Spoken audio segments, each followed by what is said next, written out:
ترکیه مرزش را از سال 1993 با ارمنستان بعد از آنکه نظارت ولایت قره‌باغ کوهی را از آذربایجان یکی از متحدان نزدیکش گرفت بست.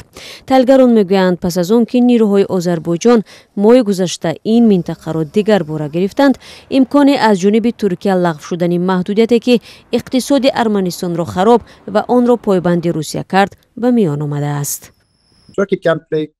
ترکیه می تواند که در رشد اقتصاد ارمنستان نقش سازنده باشد. ارمنی ها باید از بین کمبضاعتی و شکوفایی یکی را انتخاب کنند. ادامه مقاومت به معنای بیشتر شدن کمبضاعتی است. توسعه همکاری معنای شکوفایی را دارد.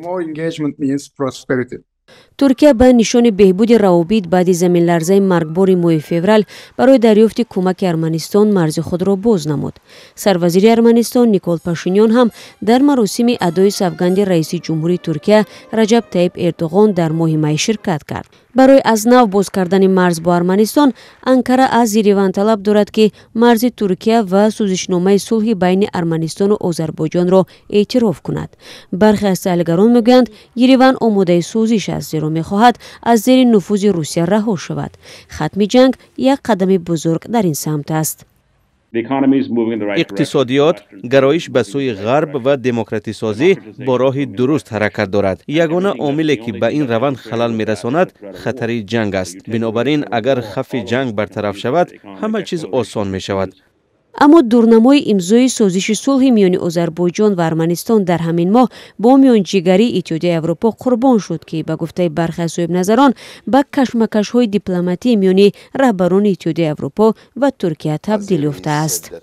آذربایجان گفت ترکیه باید در مذاکرات شرکت کند. آلمان و فرانسه گفتند که ترکیه در گفت و شنید اشتراک کردن نمیتواند و شما واقعا حیران میشوید که آنها در چگونه جهان زندگی میکنند. انتظار میرفت که اروپایی‌ها به خصوص فرانسه با ترکیه همکاری میکنند و ارمنستان را از مدار روسیه بیرون خواهند کرد.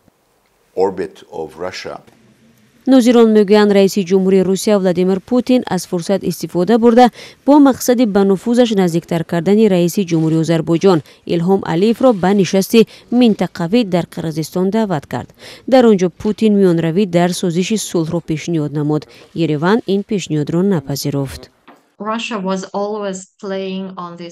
روسیه همیشه از این ضدیت‌ها و ناراضگی متقابل سوء استفاده می‌کرد. این یک سیاست معمولی تقسیم کن و حکمرانی نما بود که هنوز از زمان روسیه پادشاهی آغاز شده است. از این رو آن ریشه‌های خیلی طولانی تاریخی دارد. من چنین احساس می‌کنم که در این روزها مسکو هر کار را انجام می‌دهد تا در همه جا بی‌ثباتی ایجاد کند. به دست آذربایجان گذاشتن قره‌باغ کوهی میتواند باعث باز شدن مرز ترکیه با ارمنستان پس از 13 ساله شود.